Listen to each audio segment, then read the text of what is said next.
week 18 of the 2025 season. Happy New Year. That was a very tame cello this week. Oh man, we're coming limping in, man. We were so hot after week 16. We were feeling ourselves, man, and then we got smacked. I know. Smacked down last week, 1-4. Nothing really went our way. Smart enough to get off Tampa. Went to the Jags late. Got a bad line there. 6.5 instead of 5.5, which of course mattered. It was a 6-point final, so that kind of hurt. Yeah, it's rough, dude, but we're limping in, and there's some good games this week. I think we'll be all right with some of these games. Yeah, I think anyway, 1-4 last week, so tough. And it was like I was saying to you over text or when we were talking, it just seemed like it was like we were wrong about the teams that had nothing to play for. They basically, all of them showed up. And that we were trying to pick on teams. Wonder. We're trying to pick on teams like Atlanta, trying to pick on, Miami, even though we got on the newsletter, then we got off it and we got on the Jags, and they were playing with their food against the Colts, and they couldn't put them away. Steelers lost to the fucking Browns. I mean, that was unbelievable. So many of these games, you got to believe the NFL has their hands in them. We've documented a bunch of things gambling wise where you see huge money on certain games, like the Rams. They had 90% of the money on the Rams the other night. Stafford played his worst game, played himself out of the MVP talk. Rams laid an egg. So but that was, can happen, but you can't question. It's disgusting. Can't question the effort that we saw that Atlanta had. I mean, it was unbelievable the way their defense was playing. It was like they were Seattle. Yeah, I guess these teams. I guess when the script says play hard, they play hard. That's all. Man, that game to me. I mean, there's many games, but to me, in many ways, that game summed up the entire season. That Atlanta Rams game, because it's been the hardest year, I think, on record for bettors. You can see that in the standings of all the leagues, including, Megabucks New York. I think there's like 3 people above sea level right now. So it's going to be really, if I just really going to be amazing. I would have been in third if I just would have sat, but I like the Rams so much that I had to lay the 7 when it went to 7. Regrettably, but the leader, Jesse, our old friend, the young buck, put 100,000 on the Rams money line, and when he's just sitting in the cat seat at 122. I don't know what he was thinking, but the regrettable move by a young gambler. Yeah, and it's also a bad bet. I don't care who's playing. To bet the money line on a favorite like that is no value. He probably had to lay 200 or more, at least. I think he was laying like 3-1. So really, yeah. Oh my God! So he was like betting 100,000 to win 30. That's just so awful. Yeah, that's a Brad bet. Yeah, it is. I mean, you may as well have him in a teaser. Well, listen, we're still over 500 this year. I believe you said we were 46-39 for the season, which in a year for where the public has struggled so much against the spread, we're still above that Mendoza line where we're barely profitable here. I would think. Yeah, well, we're 46 and so what's our record is 46 and 39. 46 and 39. So 46 divided by 85 is 54.1. So barely profitable. Yeah. And just for context, the leader is 55 and 30. Is he really? 55 divided by 85 is 64.7%. It's currently, he's 2 games above the next guy. So a 65% winning percentage over the season is going to win the grand prize in this pick contest. That's unreal. It just goes to show you how hard it is, and B, you don't have to, basically that's averaging, what is that? What is that? An average of almost 7 out of 10 picks winners, 7 and 3 per week. Well, if he has, let's just see, he's got 55 wins divided by 17, right? 3.2 per week. Yeah. So All he right. never had a week. Well, I don't know if he never had a week that he didn't get at least 3, but that just goes to show you that has to be your worst week if you're going to Let's win try this and go thing. 5-0. Maybe we could sneak into a little bit of the money, and maybe he has a bad week. It happens Well, every time. the good thing is we're already in the money. Yeah. So we're winning $100 right now, and that was our I think that was our entry fee. It may have been 150, but man, going into the week, we were up 400 and something dollars, and we were primed to maybe get to 1,000 if we swept it. But anyway, Yep. it's all water under the bridge. Let's focus on this week, and I think for this week's show, let's just let's expedite. And I really want to skip meaningless games. I think there's I had a handful, maybe 6 that actually matter, and then of course there's probably a few that the teams that have been trying will continue to try, but there's a lot of games of teams that have already made the playoffs who have declared that they're sitting players, and in certain situations, I pick them um, already because, like for example, the Denver game against the Chargers is for home field advantage in the AFC, and Harbaugh has already announced that he's sitting starters, including Herbert. So to me, I right away would lay the 12 and a half or 11 and a half in the contest with Denver, just assuming that. And that, by the way, that assumes New England's going to win against Miami because they're also playing for the number 1 seed. So I personally, I would pick both of those teams, given they're both at home and they both have all the incentive in the world to win the game. They won't be sitting starters, and they're playing, in the case of New England, a team that's awful, who happened to show up last week and beat Tampa, but that's beside the point. And in the case of the Chargers, they're actually not going to sit the starters. So let's start and go through the card with the Saturday games. Both games on Saturday matter, quote unquote. Yep. But let's start with Tampa, Carolina. I can't believe what Tampa has done. And yet, with 1 game left in the season, something tells me this is the game that they're going to show up for. But I don't know. When I looked at this, it's like I kind of don't want to have any part of it. If anything, I sort of lean Carolina, but I'm a little afraid to take them after what they did to us last week. And I don't know. What does the data say, or what do you think on this? The data definitely supports Carolina. I mean, Really? they have 8 wins straight up this year as underdogs. They're 7-0 against the spread off a loss. And the data with Baker and Bowles in this spot is not good. So, I mean, I think Tampa Bay is a dead team. Yeah. They're 1-8 in their last 9 games straight up. Wow. And they're just the guy Damian Woody called it right after that loss to Atlanta. He said, "I've been on teams like teams like this that experience that kind of a loss do not recover. Tampa Bay will not recover. They're done. I believe that Carolina has the ability. They've already beaten Tampa. They're going to beat them again as an underdog, and I don't know what that does for them. It gives them an opportunity, I think, to win the South, or does it depend on the Saints? I think only if Tampa wins does it depend on the Saint Atlanta game, right? Right. So if Carolina wins, and Atlanta beats New Orleans, right? Correct. Yeah. So it's funny because I actually like Carolina and I like New Orleans. Like, to me, I like Carolina in this game. I know it'll probably be a popular pick so far. Looking at the stats on this game, 65% of the tickets are on Carolina and only 60% of the money. So that may shy me away because 60% or more of the tickets would mean the public betting, and that's been a really tough place to be this year. So I would skip it if you want, but if we have to bet it, I'm going to take Carolina. I don't believe in Tampa Bay. Yeah, if Tampa wins, they win the South, and they are in the playoffs. If Yep. they lose, this is the scenario. I just looked it up. If they lose, it's likely over. But Carolina is eliminated. Period. If Tampa wins. Yes. Right. Carolina would be done. And I think it's if Carolina wins, they need help. Right? Yeah.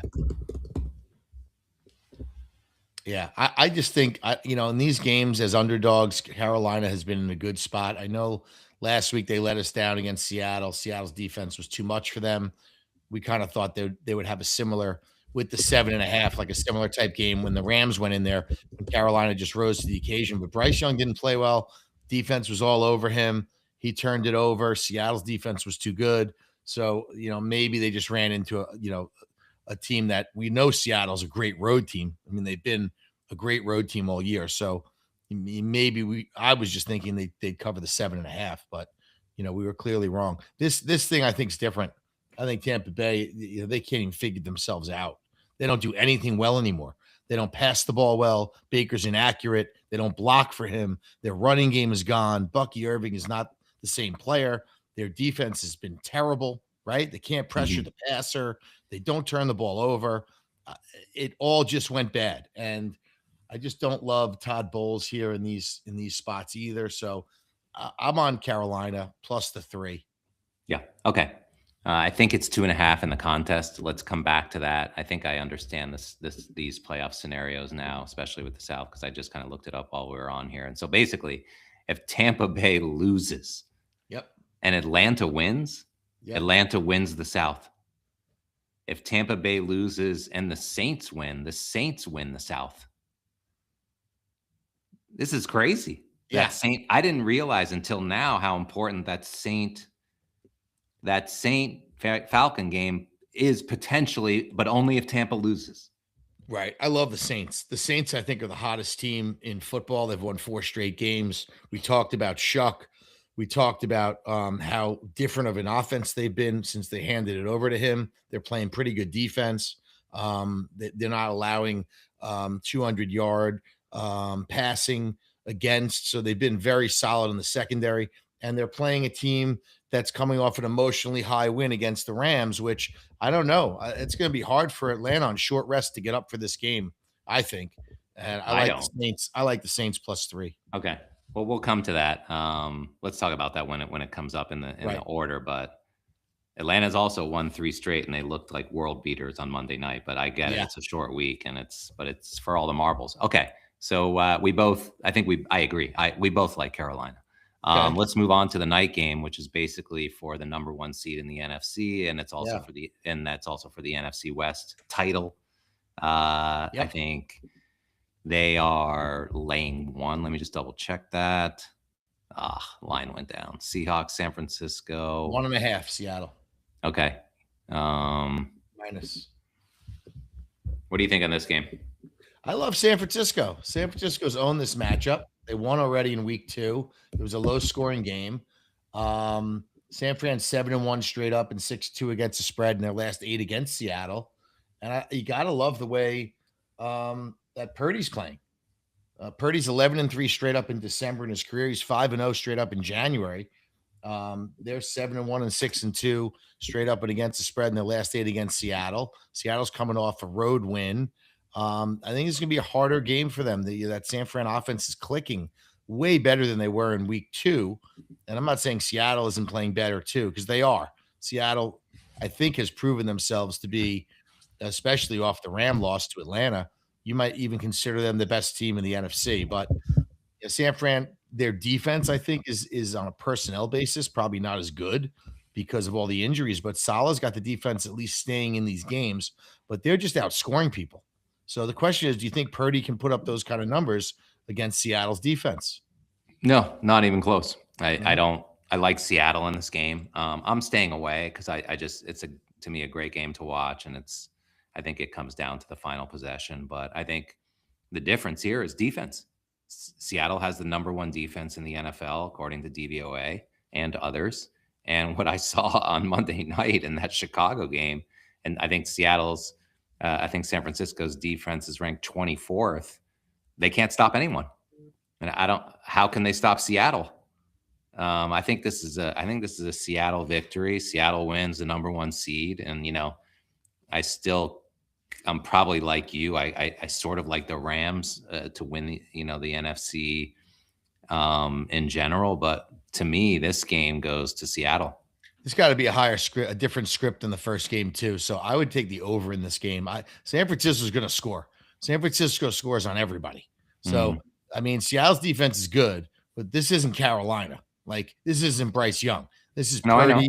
Kittle's back. The weapons are back. C-Mac, Jennings, Pearsall. I mean, they're moving the ball on everybody. And Yeah. Purdy's playing at an elite level.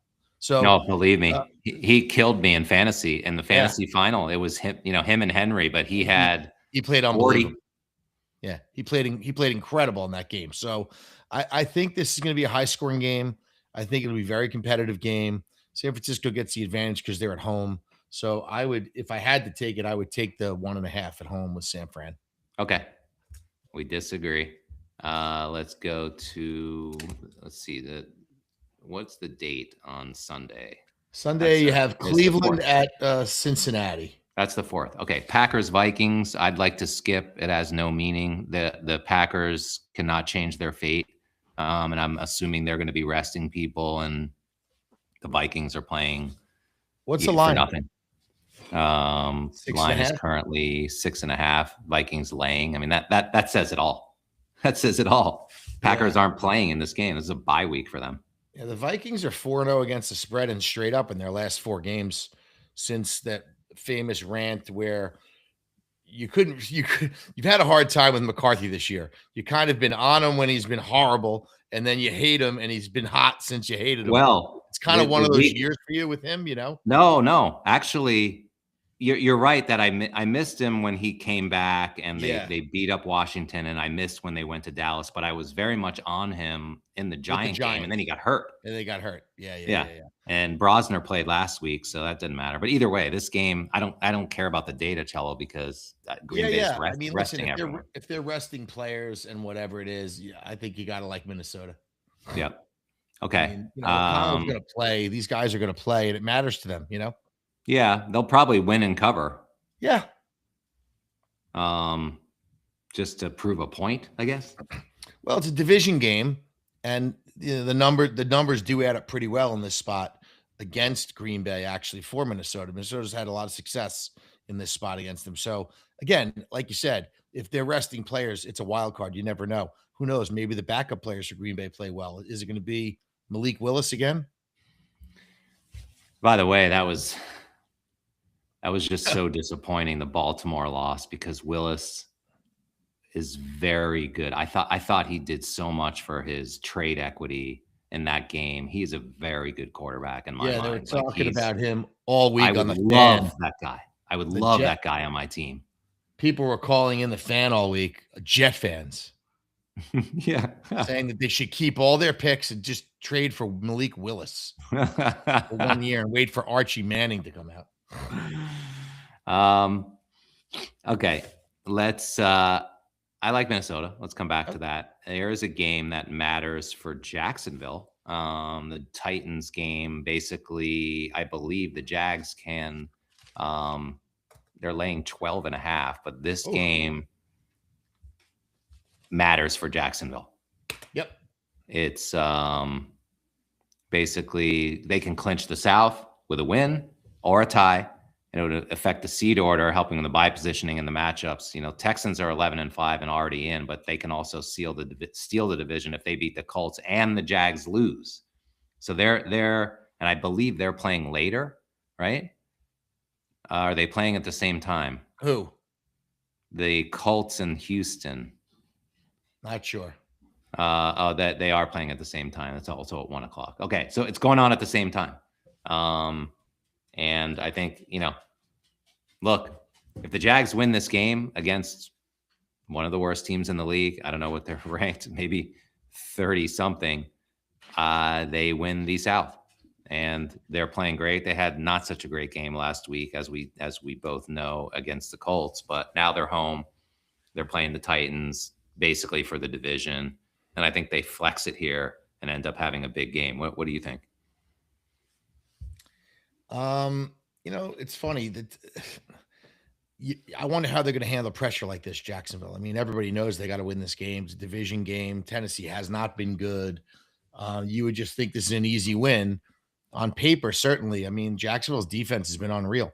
They're the only defense in the league that has not yet allowed a 75-yard rusher in a game, which is super impressive. So Not that Tennessee's a rushing offense. I don't think Tennessee does anything well on offense, honestly. They So, don't. They're ranked 29th. if Jacksonville shows up and plays the way they're capable of playing in this game, and they don't let the nerves get to them in the spot that this is a meaningful game, and they're not used to being in a game like this, then they should, they should easily take care of this game. So the only thing is, the Titans, after a straight up loss, they're 5-1 against the spread in their last 6 games. So they didn't cover last week and they lost to the Saints. They blew a lead late in the fourth quarter. It would give me a little concern only because they're double-digit underdog and it's a division game, and they're a young team. They're not going to quit. They're trying to get better every week. So I understand what you're saying about Jacksonville. The data, listen, they're also 1-8 against the spread in their last 9 against the AFC South. So, Really? I mean, Jacksonville's clearly a better team. So the question is, are they just going to be able to take care of business and win this game, 28-10, 31-13, something like that, So Yeah. if you want to take a shot with it, I think I'll do it with you. Okay. Yeah, I think they dominate. Let's move on to Browns Bengals. Completely meaningless, with the exception of Myles Garrett. Well, Myles Garrett's going to try to get the sack record, and the Myles Garrett watch is on, and that's the only thing they'll show probably on Red Zone in the final week. But I don't know. That's the only interesting thing about this game. I'm not going near it any other way. The Browns are 0-6 against the spread after a straight up win. In those games, they failed to cover the spread by 12 points a game. Joe Burrow at home certainly is better in this matchup. He does struggle at the Browns. He has not been great at the Browns, but it's a little bit. It's in Cincy. Yeah, that's why I'm saying it is home for him, and they seem to be better in these matchups. But again, this game's probably skip for us, right? I mean, I don't want any part of it. Cincinnati's been playing great last 2 weeks. Don't get me wrong. They blew out Miami. They blew out Arizona for us last week. They were our only win, and I wouldn't be surprised if they did it again. But our defense is very good. I got to say, they played great. They continue to. At least they hung in there against the Steelers, and maybe that was just a little bit of a blip because the previous 2 weeks against both the Bears and the Titans, they didn't even show up at all. And I don't know, the Steelers, that was one of the worst offensive calls in terms of play selection that I've almost ever seen a team go through. It was just horrendous. Aaron Rodgers was awful. Arthur Smith was awful. And it was almost like they were trying to lose the game. And, the NFL is going to make a lot of money Sunday night. Essentially, they're getting another playoff game by scripting it the way they did, having Baltimore suddenly go into Green Bay and smash them when they hadn't put up 40 points on anyone in a long time. And then obviously to have the Steelers score 6 points at Cleveland conveniently sets up this thing Sunday night, which we'll talk about. But so good for the NFL. It worked out for them again, just like they wanted it. Yeah. What's crazy about the Packers? Yeah, their defense isn't ranked very high. I mean, they're ranked 17th. They lost Parsons like 3 weeks ago. They're just not the same team. You can't take them seriously anymore. Unbelievable. Yep. Okay, let's move on to who's after Cleveland? Saints Falcons. 3.5 now. I think the contest line is. Let me just double check that. 3.5. 3.5 is a gift. That's great. I love the Saints with 3.5. How can you not? They've won 4 straight. They've covered 5 in a row. Tyler Shuck's playing amazing. They're 6-2 against the spread when Shuck starts. They're only 1-7 when he doesn't. Yeah. No, he's been amazing. Rams are on short rest. Raheem Morris actually is 4-2 against the spread on short rest, which is interesting. You wouldn't think that. Atlanta's ranked 18th. The Saints are ranked 28th. Defense, jeez, that's a pretty big disparity right there. Their offense is ranked Well, it's hard to say. I can't do the recency bias cut on this one, which I really want to do. I want to look at their ranking like as soon as Shuck started, and I can't do that right now, or I don't know how. But anyway, I'm with you. I like the Saints in this game, especially and 3.5. It seems like that hook is a gift because their live line is 3. yeah, You can get 3.5 with the hottest team in football. I would take this. I would go with Shuck. He's trying to win. If he wins this game, he's going to win Offensive Rookie of the Year. wow. It's between him and Tet McMillan right now, and he was No, like Trevion Henderson. I think it was. I think I read it was McMillan now. Well, there's a market. There's he must be the favorite at this point. Yeah, but like we talked about last week, he was like 250 to 1. Your buddy has a ticket on him. Yeah, well, some guy I follow does, but that's pretty sick. Okay, all right, I'm with you. I could. Saints. I mean, they've been good to us. They really have. Yeah, Saints have been good with it. We've been all over them since Shuck got hot. That week I couldn't pronounce his name. Basically, since then we've been on him every week almost, and he's been winning. One of the podcasts, and I think it was like, yeah, I'm not betting on this Tyler Shaw. Honestly, since that week or the week after, they haven't lost a game. I know you look at his name on his jersey and you don't know how to. Is like Shaw. Yeah, Shaw. Tough. Is it rough? Is it tough? Is it show? Shaw. Okay, let's come back. That's an option. I kind of agree with you. I think I like them also. Let's move on to Dallas Giants. Full skip, zero meaning, right? Yeah, I think the Giants would obviously like to lose this game because if the Raiders are dumb enough to win against Kansas City, then it's going to go back to the number 1 pick to the Giants. But listen, the Giants, you saw last week. I mean, it matters to Jackson Dart to win games. They're going to try and win. I still think Dallas is going to win this game. Dak's got a great record against the NFC East. He's really good against the Giants. The numbers against the Giants are insane. They're almost fake. They're 16-1 straight up in their last 17 against the Giants. 9-0 in the last 9. Dallas has not lost to the Giants in almost fucking 5 years. Wow. So I don't know. They got Dart. I get it. But I know we're not going to bet this game, but Dallas is laying what, 6? Let me double check. 3.5. It's only 3.5. Wow. Yeah. It's crazy. Somebody in the the Circa Survivor, I think, has 5 people left. Wow. And they all like their current take is like 2.6 million each. And someone had the Giants last week. That's so crazy. That's a sick win. Pick. What a pick. All right, so we'll skip this game. There's no reason to play this game. Yep. Okay. Next is Colts Houston. So I like Houston in this game. It's meaningful to them. They're playing great football. The Colts are done.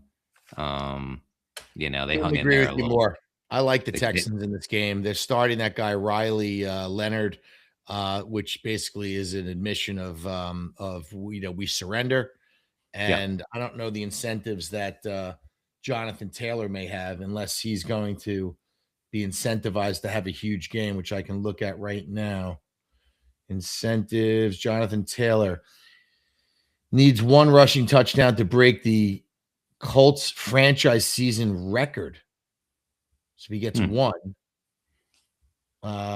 if he gets 2 rushing touchdowns, he gets 20 for the season.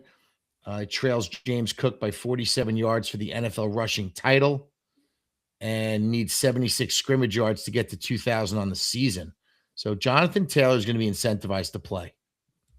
And I don't know what that means as far as the final goes and all that. I mean, the Texans obviously are playing very good football. They're a really good team, the Texans. They've been really, really good lately, the last month. And I think there's there's a big difference between a contract incentive and a playoff type incentive. Like that's a contract incentive is a personal thing. So like, it's not like he's trying to get the rushing title or offensive player of the year anymore at this point. It's like, I don't know. The Texans can win the South if they win this game, and they're a much better team. Yeah, it's only 5.5. I'm just saying, like the offensive line is going to play hard, and the game script might be to give Taylor the ball 35 times, or just make sure that he gets to all these numbers, and then pull him out.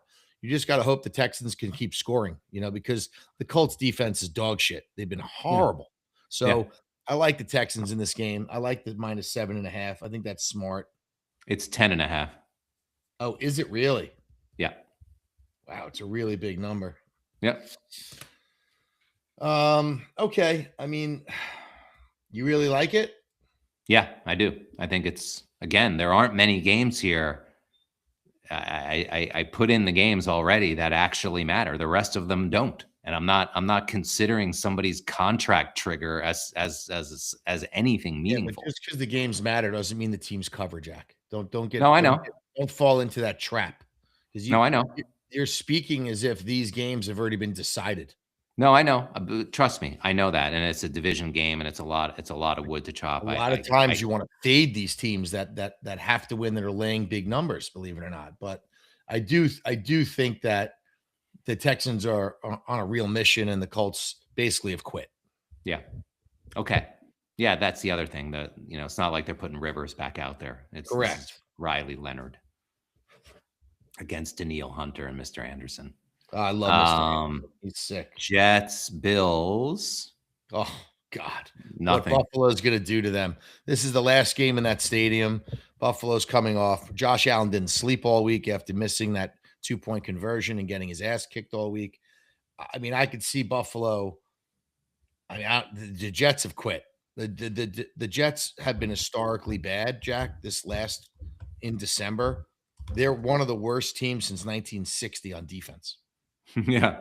So that's a lot of football. That's 65 years of football where you have to go back and find a team that's, I think they're differential, or they've let up 107 points in the last 3 games or something like that. It's historically bad. So Yeah. I don't see there's any reason to like the Jets this week. They always get killed in Buffalo. Buffalo's going to be angry and focused, I think, or no? I don't. No, I mean, I think it's again, Buffalo cannot change their seating. So to me, that says to McDermott, rest everyone. Rest every single player, especially Josh Allen. Get people ready for the playoffs, which is probably going to be a game against Pittsburgh. I think you're wrong. I mean, what I'm reading is that Buffalo can either be the 5, 6, or 7 seed. Buffalo can be the 5 seed with a win, a Chargers loss, and a Houston loss or win, and a Chargers loss and a Jacksonville loss. So Buffalo can move up to the 5 seed, or they can go to 7, or they can go to 7. They need help. Like, that's not. I'm just saying they need to win the game. They're going to pound the Jets. They're going to pound the Jets. Okay, let's move on though, because I'm never going to take them. I'm pretty sure I'm going to look up and I'm going to see tons of players I've never seen before, or even know their names, or that they were on the team playing for Buffalo. And the Jets will be like trying to win one for the Gipper, The Bills have won and covered 4 straight games against the Jets. They've won 5 straight outright, 4-1 against the spread in their last 5 games. The last win the Jets had in Buffalo came in 2019. The Jets don't play well in Buffalo. They never have. I can't imagine the Jets being competitive in this game. I think they're going to lose 42-10. Chargers, Broncos. What is the line, by the way? 13.5 in this game? The Bills. 7. It's only 7? Yeah. Oh my God. That's an absolute lock. Put that in a teaser. Well, they may, again, let's stop talking about it, because my firm belief is that they're going to rest everyone. Chargers, Broncos. Now, here's another one to me, very meaningful. If Denver wins, they win the number 1 seed in the AFC. They've already locked up the West. This is so important for them. If Denver has home field advantage, that's like even better than the Chiefs having home field advantage in the playoffs. That place is nuts. You have the altitude, you have the slow track, plays into their hands so well. They're so much better at home. And again, Harbaugh has said he's resting, especially Herbert. Their offensive line is completely decimated. I don't even know who he's going to throw out there in this game, but he's got to get these guys, Sawyer, healthy. He has no offensive line. I don't know what he's going to do in the playoffs, But you saw what happened. I so regret that we didn't take Houston in that game. We both loved them, and they obliterated that line. What do you think Denver is going to do in this game with the number 1 seed on the line? They're going to destroy them. Go ahead. I don't know. I guess it's going to be Trey Lance. You don't really know, but I mean, Harbaugh's dominated this thing. Jesus Christ. I know it doesn't matter because he's resting players, but Yeah. Harbaugh against Denver, against his division, against Denver, he's 10-0-1 against the spread against his division. Harbaugh. Again, I can't count this as something that would Denver factor this into year that. is 2-9 against the spread as a favorite. They're not good against as a favorite. And you're laying how many? 13.5? 12.5. Seems crazy to me. Seems crazy to me. I mean, unless they're resting the entire defense. You tell me Khalil Mack's not playing and Derwin James isn't playing. And if they're just going to rest Harbaugh and the center, I don't know. You mean Herbert? Yeah. I mean, Herbert. Yeah, Herbert in the center. Yeah, I mean, if you it's a huge underdog. I mean, I guess there's a reason for it. I still think Harbaugh is going to coach. Yeah. But, I don't know. This one seems really weird to me. I mean, but I do understand what you're saying. They're resting all their players. Yeah. Let's come back to this one. There's certain, I don't even know if I think, I don't even know if this is true, what I'm about to say, but certain teams need to rest players more than others. And again, if you can't change your fate and you're going to be the 6 or the 7 seed and you're the Chargers, I mean, all you care about is somehow getting that offensive line back to some kind of state where they can make it through a game, because they really haven't against any kind of a good defense. And I don't really like their playoff prospects anyway right now. But if they're going to improve at all, yeah, they need they got to get everyone healthy. They could still be the 5 seed, but they need like so many things to go right for them. Yeah, you know what I'm saying, so that's why this is a textbook bye week, and all the incentive in the world for Denver to win. Okay, let's go on. Denver needs New England to lose. Denver's not going to get the number 1 seed. If New England wins, New England has the number 1 seed. Denver only gets the number 1 seed with a win or a New England loss and a Jacksonville loss. Denver is not a win guarantee to win the AFC. And you know what? By the time this game's even played, New England wins, it's going to be meaningless to Denver. So you got to be very careful. Well, are you sure about if New England wins, they're in for number 1 right here? Denver gets the 1 seed with a win or a New England loss and a Jacksonville loss. Okay. Denver gets the 2 seed if they lose, and New England wins, and they get the 3 seed if they lose, and New England wins and Jacksonville wins. So if New England and Jacksonville both win, Denver's the 3 seed if they lose. But they can only get the 1 seed if New England and Jacksonville lose.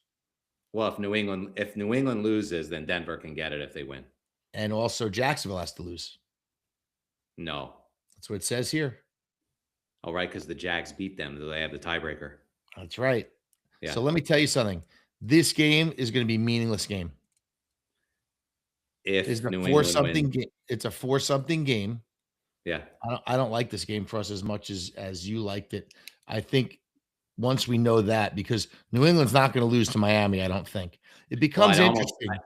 Maybe we'll just say that New England is the one that we pick because it's earlier and they have to win for the number 1 seed. And Miami playing Miami. Terrible. Miami sucks in cold weather. They're 0-6 straight up and under 40-degree weather.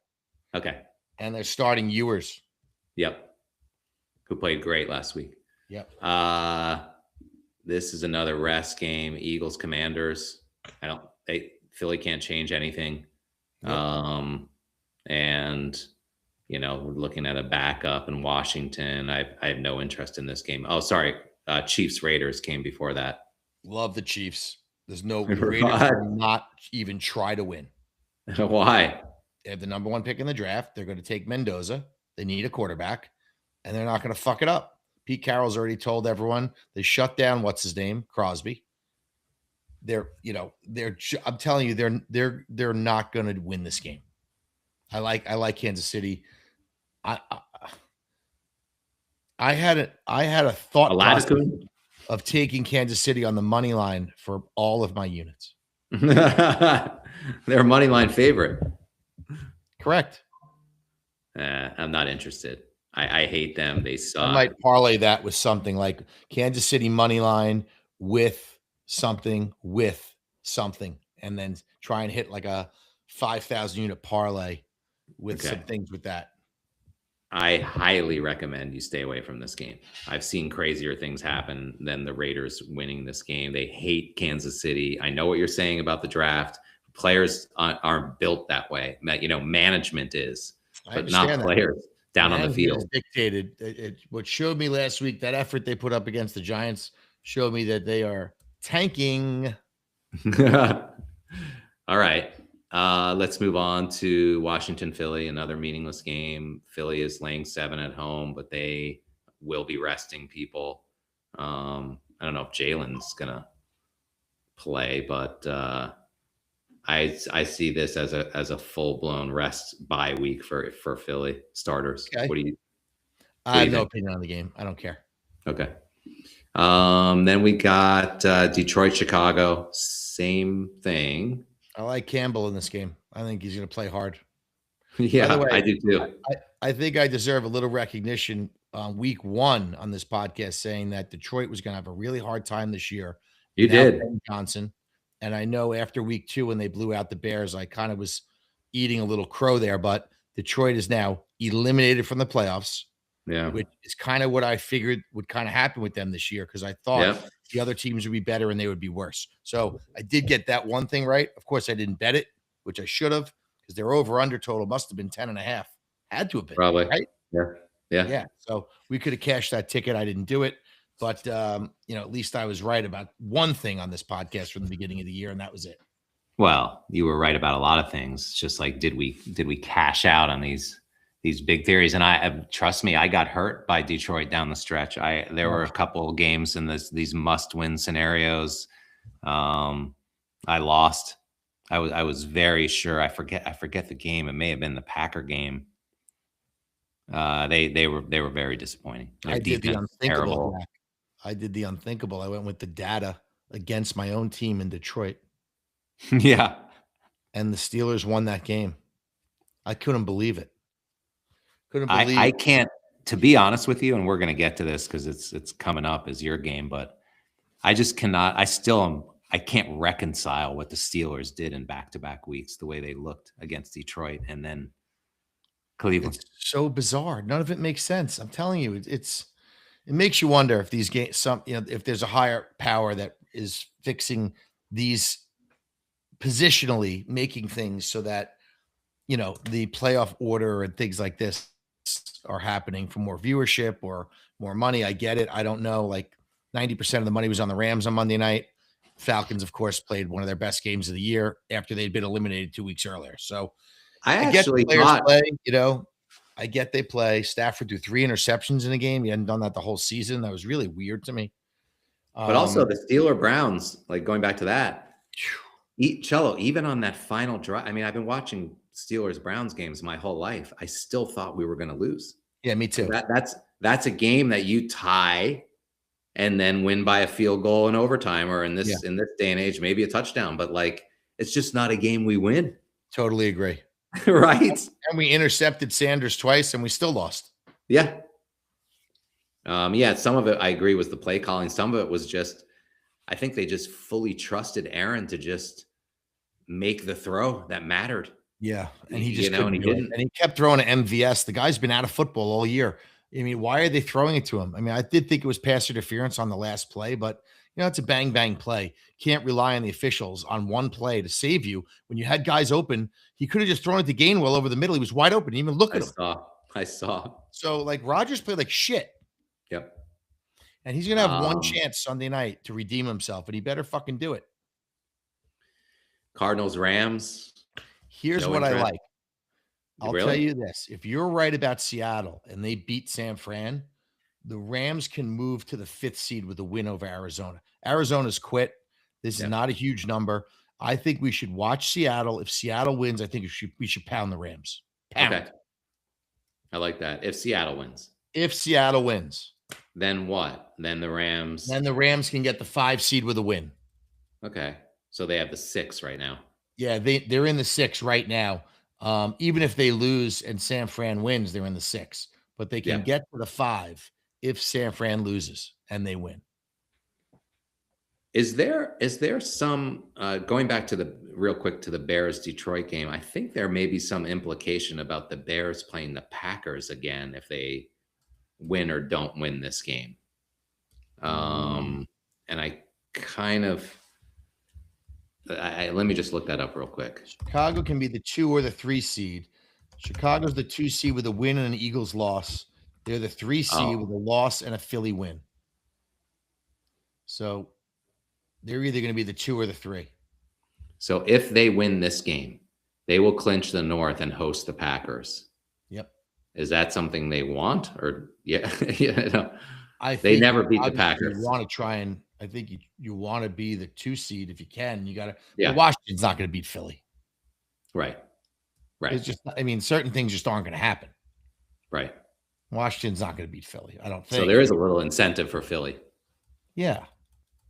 Okay. So let's watch the Ram game if that happens. The good thing is those two, it's great the way this is setting up because, well, whether we play either of the games on Saturday, we have to react. We have reaction time Sunday morning to make our final decision. Right. And the other thing is this: Arizona's quit. They quit weeks ago. They're awful. That they're going to fire the coach. McVay is 13-4-1 against the spread against Arizona. That's the most profitable opponent against the spread. So he absolutely owns them, and they're coming off a loss. I think they're gonna put it on Arizona either way. Arizona's just not good. Even if San Francisco wins, they can't change their fate, right? If San Francisco wins, they cannot change their fate. So that's worth considering. Yep, they need San Fran to lose in order to move up. Yeah. Okay. Otherwise, they're the 6 seed, and they got to go on the road. They're going to have to go on the road either way. Yeah. The Rams are going to have to do something similar to what the Steelers did with Ben, the second Super Bowl, where they went on the road for every single game. Yeah. That's what the Rams are going to have to do. And they're going to have to, it's going to be a hard road because of the loss to Seattle and that fluke fucking 2-point conversion thing. That was a backwards pass fumble that the guy picked up. And because of the loss in Atlanta. Yeah. That was a really bad loss for them. Horrible. I'll say this. Shame on me for not Philadelphia went on the road and won all those games and went to the Super Bowl and won it. Who did? Philly. Philly did it too. I thought they had a home game. Maybe I'm wrong. No, not with Philly did it also. The first Foles, time, right? Yeah. Yeah, Philly did it also. Steelers have done it. Philly's done it. And I think the Giants did it with Eli Manning, if I'm not mistaken. Okay. Miami, New England. I would be willing to do this one. This is 10.5. This is a 4. Oh, interesting. This is a late game. Oh, it's 4:25. So it's the same as Denver. And Denver is early. 4:25. Yeah, 4:25. Okay, so it doesn't matter. So wait a second. So they're the same time. Yes. I would assume this was 1 o'clock. Oh my God. So I'm back to loving Denver. Sorry. They did this on purpose. They flexed them out of 1 o'clock so that this would both go down at the same time so that Denver's not going to have the luxury of knowing whether they have to play or not. The league decided to let these two scoreboard watch in the late window. And now I like Denver again. Sorry. Right? Yeah, it's 4:25. Yeah. Well, I like both of them. All right, we'll have to choose. What's the line in the New England game? Well, it's actually lighter. It's 10.5. By the way, we have a little CLV in the Denver game. The contest line's 11.5. The market's 12.5. I don't think it matters. A lot of heavy favorites this week. Oh my God. Jesus. Well, if we decide to go that route. The only underdog we like is the Saints. Actually, we like Carolina too, +3. Yeah. It's 2.5, I think, in our contest. Oh, it is? Not as good. Yeah. Okay. Yeah, Your this one, the game. interesting thing about this one that I didn't know until Oh, I just read it is New England's actually lost against the spread 4 straight games against Miami. yeah, they don't. It's also, didn't you tell me earlier this season on the pod that they don't cover double digit numbers very well at home? Yeah, that they haven't been at home. They've lost 4 consecutive games against spread versus the Dolphins. That's their longest home losing streak against the Dolphins in franchise history. Hmm. Drake May has New England playing well as a big favorite. As a favorite of 3 or more, May is 9-0 straight up and 7-2 against the spread. As a double digit favorite, May is 2-0 straight up and against the spread. So they've been covering. They beat the Jets that night. Remember, it was like 13 and a half. They won by 14, and they beat up someone else as a double digit favorite that they pounded. I think it might have been Arizona. I don't remember. I just can't imagine that uh, in a frigid, cold January day when New England's going to be playing for the number one seed in the NFL in the How's playoffs. Miami going to hang in that game with Ewers?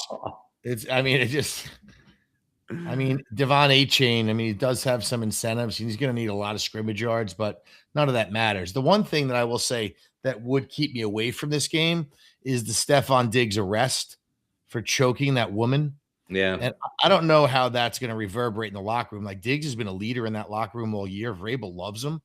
And I just don't know. Like that can't be good. Like that makes me want to stay off this game. Is he? I mean, look, this is just an allegation. Is he playing? He's going to play. The NFL is going to let him play, but I just think. Okay, that's it. This is I saw that. I didn't look at it for too long because it's just to me like clickbait and some kind of a fucking money grab. I mean, I hate to go against the accuser right out of the bat, but just it's a he said, she said. No one was there. Why isn't this just someone trying to shake him down for money? And the good, look, the league is letting him play, and that's honestly threw her on the bed. Like I don't know. This is all that matters, Cello, is that he's playing. This isn't like DK Metcalf where he's out and suddenly it's like, where's our guy? He's playing. Let's assume he's going to be contributing. I mean, listen, the Chargers are resting all their players. That makes me like Miami's still going to play their starters. Achane's playing. Waddle's playing, isn't he? Is Waddle out? Yeah, but it's Ewers, and it's like we got to look at McDaniels on the sideline and his joggers and his yellow glasses. I mean, he's gonna get his ass kicked right back to Miami and then fired. Yep, he is 0-6 straight up and only 2-4 against the spread. Vrabel's very good against teams that are under 500. 30-17-1 straight up against the spread. This is also another thing. This is sort of like the final sort of audition for Drake May's MVP candidacy. And it's like, what better a team to play than Miami just to light somebody up with one last game, you know what I mean? To pad your stats. Here's one data point that would scare me. And I think I may be more incentivized to go with Denver with you because of the Harbaugh thing. So Mike McDaniel, as coach of the Dolphins, has closed above a 5-point underdog 8 times in his career coaching with Miami, 7-1 against the spread in those matchups, covering the spread by 8.8 points per game. 2-0 this against the spread without Tua. So somehow he finds a way. And New England has not covered at home against Miami in 4 straight games. Yeah. And it's a big number. It is. I'm not going to say New England's going to lose. They're not. But, they are 9-0 straight up against these bad teams. But Miami might surprise you. They can run the ball. They're not going to throw it with Ewers. They're going to run it with Achane. Yeah, I mean, I hear what you're saying in the sense you told that me New England's defense against the run hasn't been that good. Yeah. This is a totally different scenario than the Denver game, where you have an opposing coach who's in the playoffs and saying, I'm resting everyone, versus a guy who's fighting for his job, and this is for pride, and it's a division game, and it's like, I'm not going out like that. It kind of reminds me of Atlanta last week. Yeah, Mike McDaniel, like Miami's gonna play. I mean, I don't know if how well they're gonna play, but it wouldn't surprise me if they hung around and covered. Mm-hmm.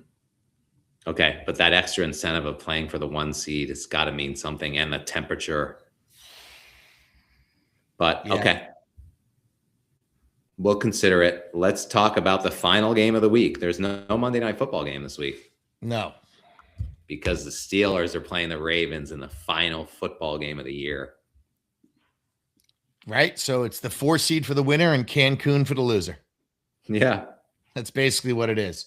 I mean, let me ask you something. What do you think the line would have been if you won this game? Well, would they have been eliminated? They would have been eliminated, Baltimore? Yeah, they would have been Oh, eliminated. so wouldn't have mattered. No. They would have been favored because we would have been resting everybody. They were already favored. Right. They're laying Yeah, 3.5. they'd be a 7-point favorite instead of 3.5. Yeah, I hear what you're saying. Okay. I mean, I've got to say, I told you this early in the year when I took Pittsburgh when we were at the Ravens. Yeah, the This is underdog. an underdog. This is an underdog series. I mean, anytime you're getting over 3, we're getting 3.5. 30, 12, and 3 against the spread is the underdog in this series. In the regular season, it's even better, 25, 7, and 3. And Tomlin's 14, 4, and 2 against the spread against the Ravens as an underdog. I mean, listen, I'm not saying, can Pittsburgh win the game? Of course they can. It's an up and down league, right? 2 weeks ago, they beat Detroit in Detroit. Last week, they laid an egg. Of course they can win this week. I mean, that's just the way the league is. This is what mediocre teams do. But as an underdog plus 3.5, I really do like them. I think you have to take the points. If you don't take the points, you're basically throwing aside years of data in this matchup. And this matchup's always been competitive. And to get over a field goal has always been a huge advantage for the bettor. That's such a good point. You know what? I just can't believe that this line is 3.5. Like, why isn't it 3? Why isn't the market taking that half point off the board and making this a 3-point game? Like, everybody knows the history.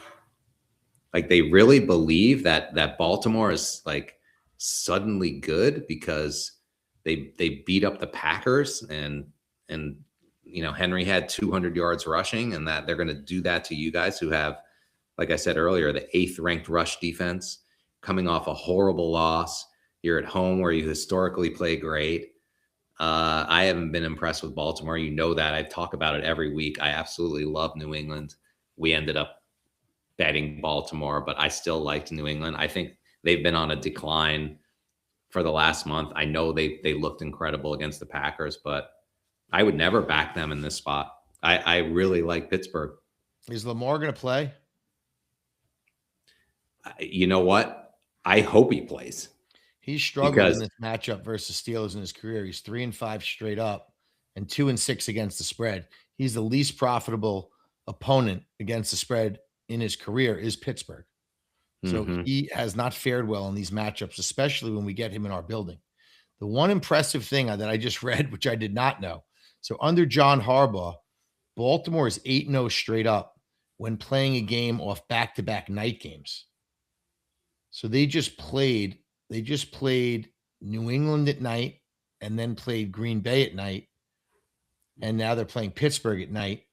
And they've done that 8 times. They've never lost. So I don't know if that means they're going to cover. I don't know if that means this is going to hold true, but I think it's pretty impressive considering that most teams are just 49 and 45, over the last 5 years doing that. Somehow Harbaugh, and you got to figure Baltimore believes now that they have the Steelers right where they want them.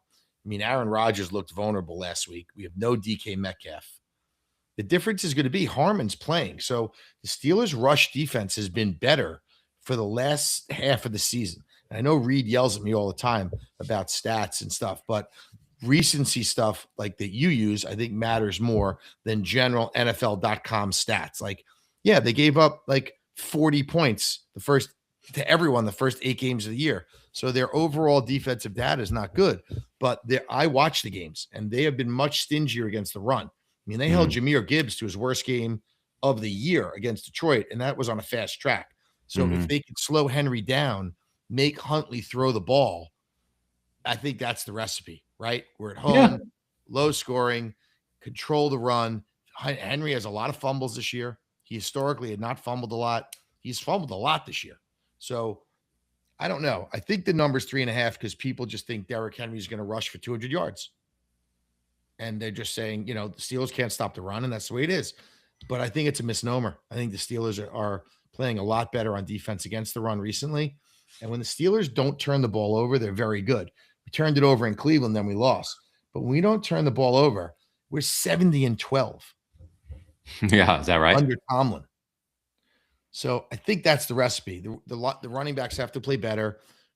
No interceptions for Rodgers. Boswell's going to be good. Got to stop the run. If we don't stop the run, it's over. But we went into the draft and took a first-round kid, this kid Harmon, who has been great against the run. Now, he's missed half the games because of a knee, but he's playing. He played last week, and Cleveland didn't really run the ball. What'd you guys score? 13 points? Yeah, we couldn't run it. I mean, but I think you played a much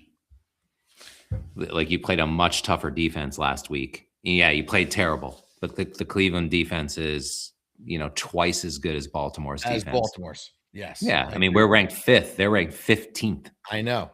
And I also saying the Steelers against the run are 8th. So I'm telling you, we've been getting better against the run.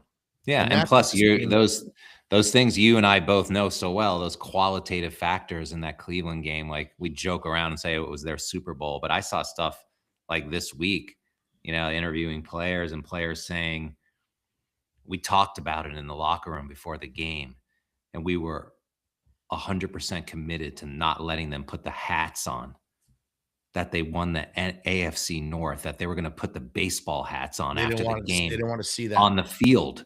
Yeah. They were like, we're not letting them do that today. And it just like starts, it's a feeling that just starts permeating the locker room and the sidelines. And all of a sudden the whole place starts believing it.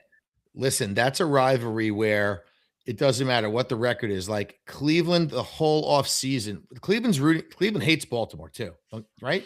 Yeah. They don't like Baltimore, but that's our old team. Cleveland's going to be rooting for Baltimore. I'll tell you that. Yeah. So anyway, I think we both agree, or I don't know, like you in the text string with everyone, you seem. I was just joking with Reed. I'm taking the 3.5. I think the 3.5 is just too many points. If the Steelers win, then Rodgers is going to have a chance in the playoffs. I think that's what everybody wants to see, and I believe that's what the league wants to see. At the end of the day, Lamar's been bad all year. Lamar's hurt. Baltimore's not going anywhere. The league wants to see Aaron Rodgers in the playoffs and see if this guy can do anything. They have to find a way to win this game. They have to. And to get 3.5, I think, is a gift. I'm going to bet on the alt line. I'm going to lay 2.5 with Pittsburgh. That's the bet I think I should make. And I'm going to get, probably 160, 175, something like that, Pretty sick. Yeah. All right, everybody. Well, we're coming down. It's New Year's Eve today. Getting things tidied up around here to start celebrating soon. And we got the Buckeyes at 7:30 tonight. Yeah, what a lucky duck you are. You get Buckeyes football. I mean, how are you going to do against Miami? Is Miami any good? Very good. Very good. They are? Yes. They have a very good defense. They beat Texas A&M. In fact, our star new college football handicapper, Liam Baylor, likes Miami in that game. I can't believe it. With 9.5.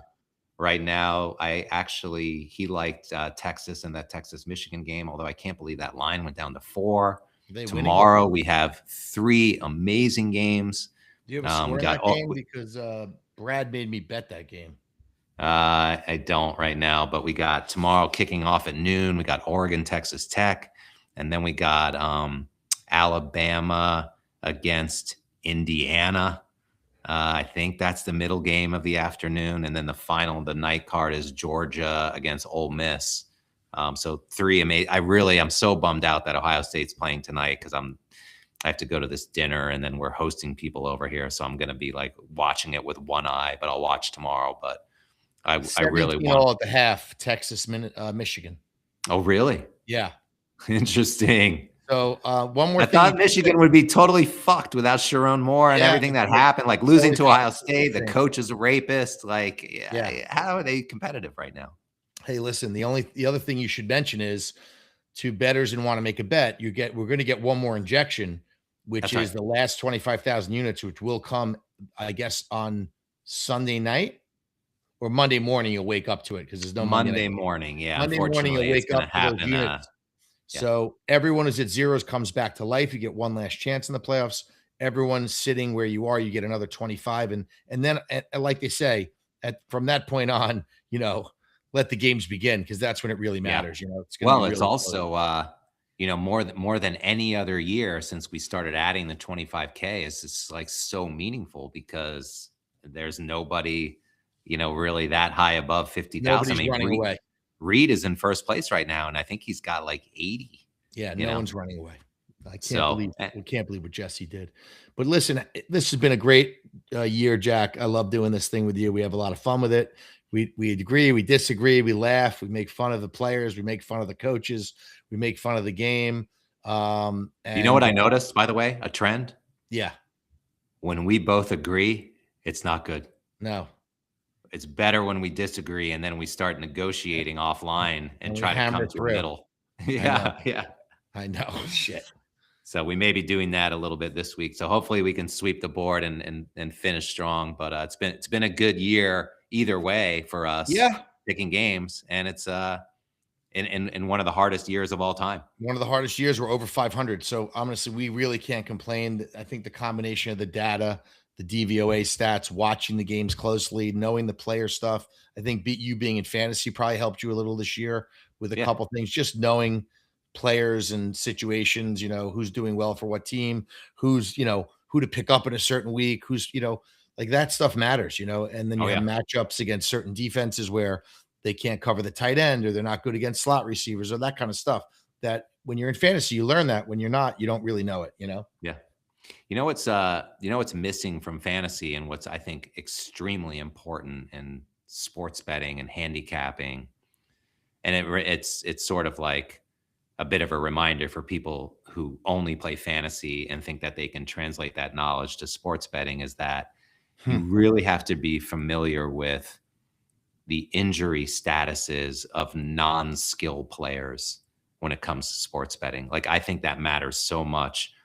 Offensive line, left tackle health, secondary, like you know how hard it is to learn all the players on defense of all these teams. Like it's hard enough to know all the skill position players. Right. But if you really know a team and their health as it relates to the entire roster, like I actually think that's the kind of knowledge you need to be an effective sports bettor. And it's so hard. It definitely helps. I mean, you got to know. You don't do it for a living. It's hard. Yeah. It's very hard either way. All right, buddy. Well, Happy New Year. Happy New Year, buddy. Good luck with all your selections, everybody. Yeah. Good luck, everyone. And we'll see you next week when the playoffs begin.